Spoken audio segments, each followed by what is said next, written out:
I don't think so. Yeah. We got another one here. You can use that now. Okay. I'll use my pipes. Well, if we both, I mean, can you can hear it, huh? Yeah. Yeah. Yeah, you don't need that. All right. Okay.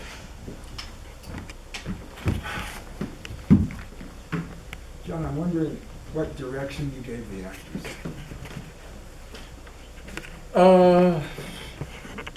I guess I wish I could tell you. I don't know how I work with actors. In this case, most of the people aside from Benning had worked with me before. In this case, the film was not as in the films they'd been before, which were slightly more conventional in terms, at least from the actor's viewpoint. So these actors all had a difficult time at the beginning when I said, no, you're standing here looking this way and you're standing here looking that way and you don't look at each other. And that caused a little bit of friction and whatever until I convinced them that's what I wanted and that's what I was going to get, whether they made them uncomfortable as actors and not look at who they were acting with. As I said earlier, when I was introducing it, there was no script. Some parts were somewhat, a little bit like the spiel that James gives to when he's talking to his sons, or later on. I gave him my version and said, now you say however you would say it. And then he did that, and I let him do what he did. I don't recall writing scenes, but Roxanne told me that I wrote some of her scenes, but I don't remember doing it. What I did do is say, okay, here's this, where we're at story-wise, and they improvised, and most of those two, mother-son shots were probably shot, 3, 4, 5 times until I was happy with it, and the shooting was also the writing. It was like they would say things, and say, no, you can't say that, or I really want you to say that. And then after the 5th or 6th take, we had it, sometimes it was a second take, but it's a collaborative process, but under very rigid controls isn't really the right word, but a very formalist sensibility. And but it's much looser than it looks. I mean, the process of making it is much looser. I didn't know who these characters were until they sat there in front of me and made their characters. Wow. And then I said, I like that, that's good. I never think about the psychology of a character. I never think of in this movie or any movie, I never thought, oh, this person's gonna be like sort of like that, and it'll juxtapose with that. I never, ever think that. So they invented the family background that we... Well, no, I said you're gay, you're a fundamentalist, although this wasn't much of a stretch because Steve is gay, and Ryan is the son of what used to be the right-wing man, the right-hand man of Jimmy Swaggart, the guy who went afoul of strip clubs or something like that. And so he was raised as a fundamentalist. And so, I mean, that wasn't... And I said, that's why when she said, I got that down, there's no worry, I can do one of those. He's an atheist. Roxanne kind of invented her character, her whole way of behaving and everything. Being the mother of this, she's the mother of the fundamentalists.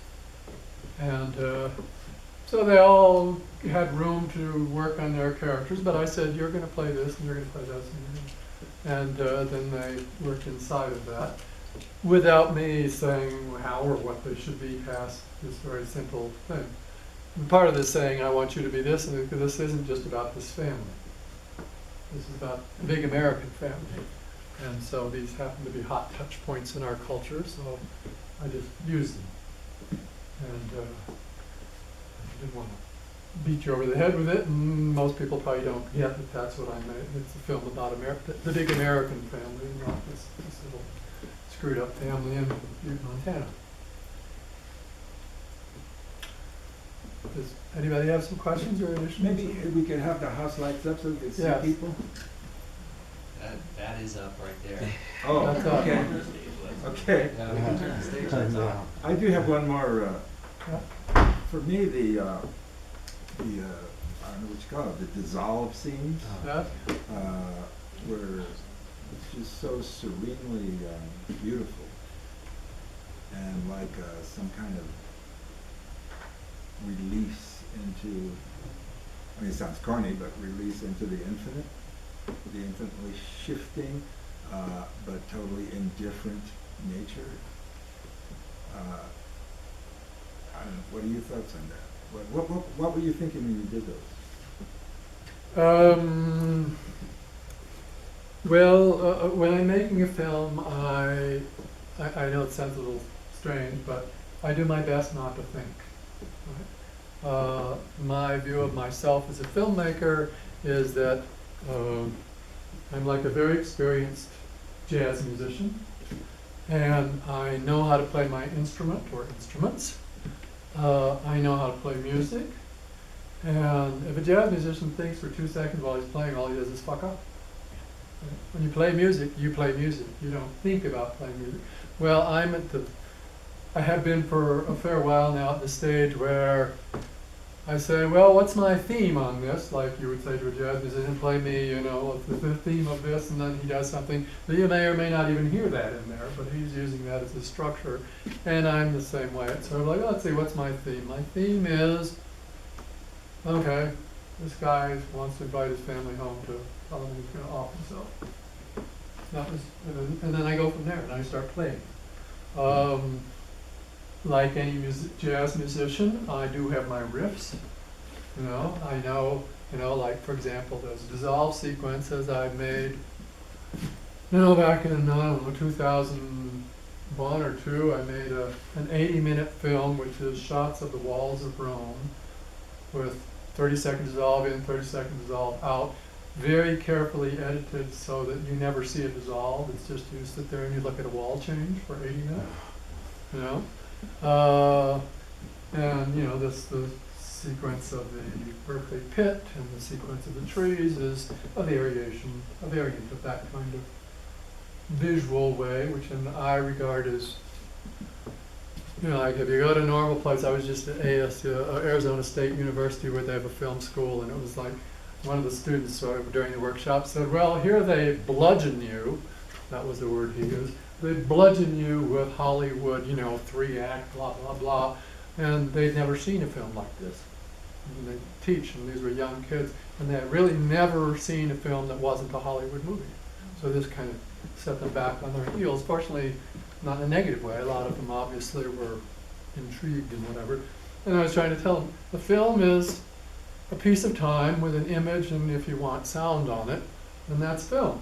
There doesn't have to be a story. There don't even have to be actors. So this film of the Walls of Rome was, a film with no actors, and I made a handful of those. And I have no, problem embracing and using these very visual, painterly things. Although here, it does tie into the story when he says at the end, I spent my whole life surveying so that the people I was working for could come in and destroy what I love. And that's what I think America's doing. We destroy everything we love. Right? So you have a beautiful place like Santa Fe, and we've destroyed it already. I'm shocked. I've been through Santa Fe since sometime in the 70s, and what I see is a destroyed landscape. Because everybody loves it here. So it's so beautiful, so we come to wreck it. That's America. We do it everywhere, right? If we have a kind of Midas touch, touch it, it turns into shit. So, does anybody have any thoughts, questions, whatever? Yes. Yes. First of all, thank you for telling us what you did about those dissolve sequences. I thought those were confounding and hypnotic and wonderful, and I didn't know what you would tell us about them, if you were going to reveal any secrets or not. That was quite awesome. I like it. You've been doing this for a while. And I've been wondering, can you tell us about when you discovered your love for filmmaking? How did that come about? To make the story brief, as a child, I was not interested in cinema. When I went to college, I wasn't interested in cinema. I was thrown out after 2 years of college. I was expelled. I was exposed during, I was in a design school, and a few, I believe, Stan Vanderbeek, who was a filmmaker of that time, who did cut-up, sort of political satires, doing cutouts, stop frame stuff, doing cutouts from magazines and things. And he came by, and I remember, the one thing I remember less his films than him saying how cheap you could do. You know, what he did was so cheap, and that rang a bell. And then, because I knew, you know, I sort of knew at a very young age that I was not going to fit into the world that I was supposed to fit in. So I never had a job until I was 64. And it wasn't because I'm independently wealthy. I call myself independently poor. So I don't mind scavenging in garbage cans. It's perfectly fine. There's lots of wonderful things in the dumpsters. And I live in a van right now. I have a van parked outside, and that's my home. You know, and then the weird thing, okay, there's a Cuban Missile Crisis, which some of you know about, and some of you maybe not. So I sat with my friends in Chicago at the age of, whatever the hell it was, 19 or whatever, 18, no, yeah, 18, I was probably 18, smoking shitty dope and drinking shitty wine, waiting to get fried off the planet. I mean, because it seemed serious. We were going to have a nuclear war, and we were going to be dead. So I sold everything I had, which amounted to a bunch of architecture and art books, because that's what I was studying, and came up with $800 and just plotted to escape to New Zealand, where the nuclear cloud of the northern hemisphere wouldn't mix with the sun. And by the time it was all over and I knew how to go to New Zealand and all this stuff, the Cuban Missile Crisis had come and gone. So I bought a fucking Bolex and went to Europe with $50. That's all I know. I have no idea what caused it, right? And then my first film was pretty good, and I've been doing it ever since January 1963. Wow. But I never thought of having a career. I never thought of making money, and I've successfully not made money, and successfully sort of not had a career. And, you know, that's what it was. I guess I'm, you know, some kind of intuitive, instinctive artist, and this just happens to be. I also paint and do photography and write silly country western songs and play them.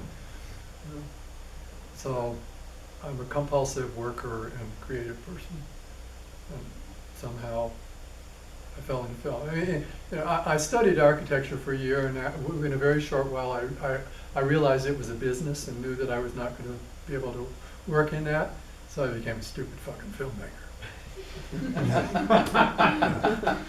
Is this the definition of a stupid person or not? It all sounds. Oh, film isn't a business. Oh no. You know. Anyway, so. John, I want to talk about the transition to video, and especially digital. How has that affected your practice? Well, I made films from 63, 16 millimeter, and then around 80, I think 89, I made Super 16, which was a mistake. And then I made 4 35 millimeter films. And I frankly was sick of the limitations of the film. And you know, I did everything I changed the magazines. I like to do all that stuff. But the aesthetic limitations, plus the labs were starting to falter. And you know, I can't remember.